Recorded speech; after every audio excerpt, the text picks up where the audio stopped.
Stephen, if people don't have time for health and wellness, how are they going to have time for sickness? That's so much more time consuming. But people don't assume that they're going to get sick. So getting sick is a surprise. But is it? I mean, it appears to be for most people. We all kind of live in, if you think about how we live and the decisions we make in the short term, it's evident that we don't believe we're going to either die or get sick. Which is a huge failure of our culture. When I think about longevity and I think about aging and I think about the individuals that fall and break their hip and end up in a hospital bed because they haven't trained or haven't taken care of this body, which we only get one, there is a predictable endpoint. It is happening. And we spend all this time trying to increase this concept of anti-aging. We are aging. Aging is not a disease. How we do it is largely up to us. And if we can condense this future version of ourselves to now and understand not just the physical attributes, but also the mental attributes that will require us to move forward, then people would begin to take action. What are the misconceptions people have about weight loss? You've touched on it a little bit, but if I've come to you and I say, listen, Dr. Lyon, I'm going to be honest with you, I just want to lose some of this belly fat. I just want to be lean and I want to be beautiful. Should I get liposuction? What diet should I go on? What would you say to me? First thing that we have to figure out is your muscle mass. I mean, this is a little complicated because I would, of course, ask them how we got to where we were. Right. How did we get here? Are you emotionally eating? Are you, I don't know, not sleeping? Are you drinking too much? What are you doing? What are we up against? What are the actual tactical behaviors that we're up against? Mm-hmm. And then I would say, let's go. We got to build some muscle. We have to work on some body recomposition. And really, the two ways that we're going to start are the two basic, and that is diet and exercise. So no liposuction? I mean, Stephen, if you wanted to, I do know a great plastic surgeon. Okay. But no, unnecessary. And again, this goes back to this hyperfixation on body fat. When the conversation should not be about obesity drugs or body fat, the conversation needs to swing back to not about making people less obese, but to making them have more healthy skeletal muscle. What's the link though? So how is having more skeletal muscle going to, the glucose is going to be stored in it. So that means less glucose is going to be stored in my belly fat. My metabolism is going to be better, you said as well. Yeah, so your ability to store glucose will be from, obviously stored in your liver, but skeletal muscle is the primary site for glucose disposal. Am I going to be less hungry?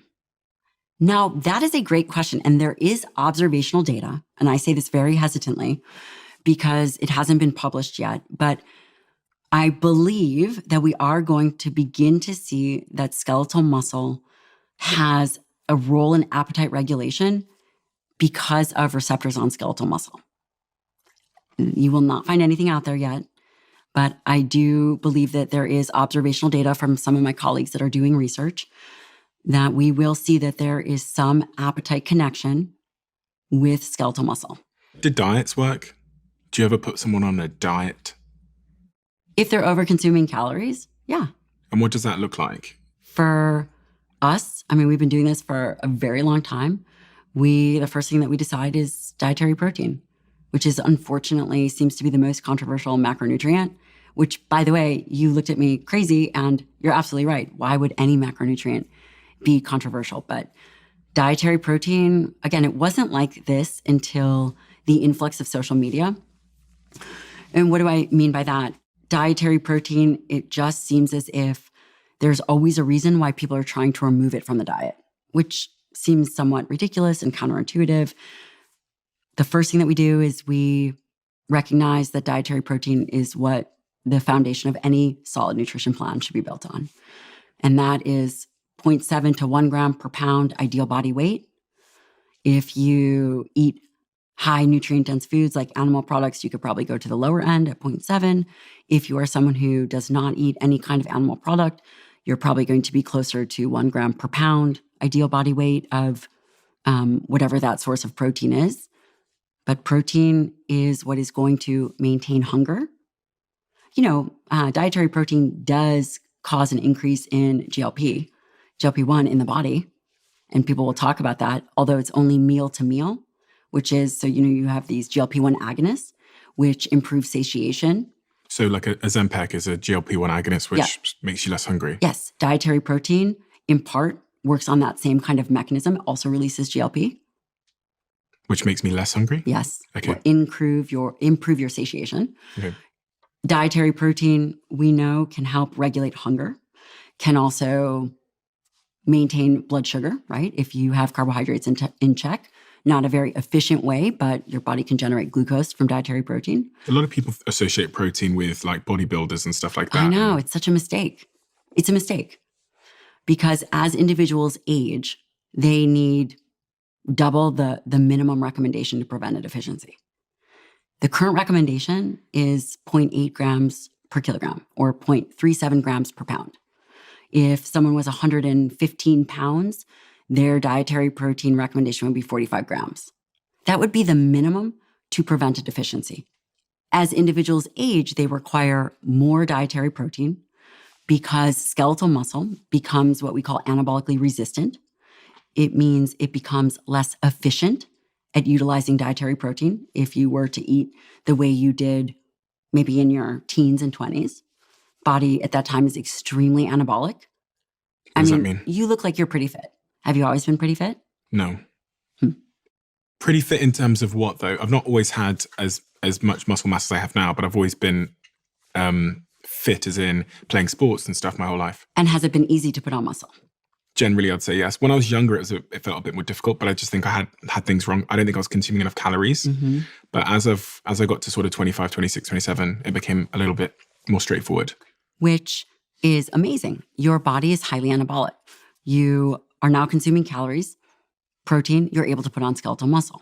Mm-hmm. That tissue is very anabolic. It's sensitive to the foods that you're eating, to the stimulus you're providing.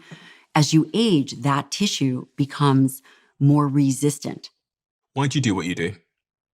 I find the greatest joy, aside from my kids and my husband and my family, being able to be of service. Why? Well, I would say that I've always been wired to be this way. I have always been wired to take care of people. And I would say right now, when I think about my patients like Danica or some of the other entrepreneurs that you've had on, I believe that no one is going to be able to get the job done better than me and is going to care more. And it feels really good to be able to be there for people. Are you a happy person? Yes. For the most part, I would say I have a very positive disposition. I do. When are the seasons of unhappiness in your life? I think during training was very hard for me. During my fellowship, I saw a lot of death, and that was really hard. Work a lot of hours, see a lot of death. That was hard. You still remember that? Oh, yeah. Changed you? Yeah. That's why I got into social media. I had just finished my fellowship 2015, and I hadn't been on social media or anything. And I had just been, you go through and you see patient after patient, and, none of them are getting out of the hospital. They're all going to die there. Can you imagine? So you're seeing 30 patients a day.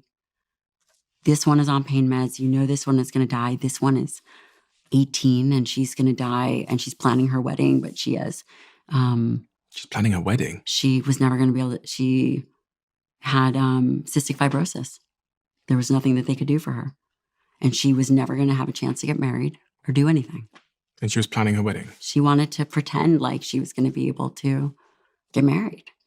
Picked her dress to have an experience she was never going to have. And, during that time, as I was coming out of fellowship in 2015, I was seeing all this BS on social media. These people talking about, this cleanse and this fake diet and like all of this stuff. And the information was so bad that I felt responsible. That if I had the privilege to have, had a 17-year education and have seen all of this stuff, and then to not say anything that I knew was going to make a difference or be impactful for people's health and wellness, the end comes.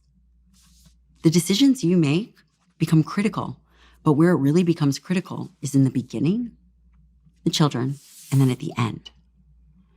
And if you start hearing all of this narrative of how we, should reduce our dietary protein and do all these other things and destroy our skeletal muscle based on this input that we're getting, the information was so wrong that I felt a responsibility to say something. And if I didn't, I would be contributing to the same problem. But it was very hard. It was very hard. If you love the Diary of a CEO brand and you watch this channel, please do me a huge favor. Become part of the 15% of the viewers on this channel that have hit the subscribe button. It helps us tremendously, and the bigger the channel gets, the bigger the guests.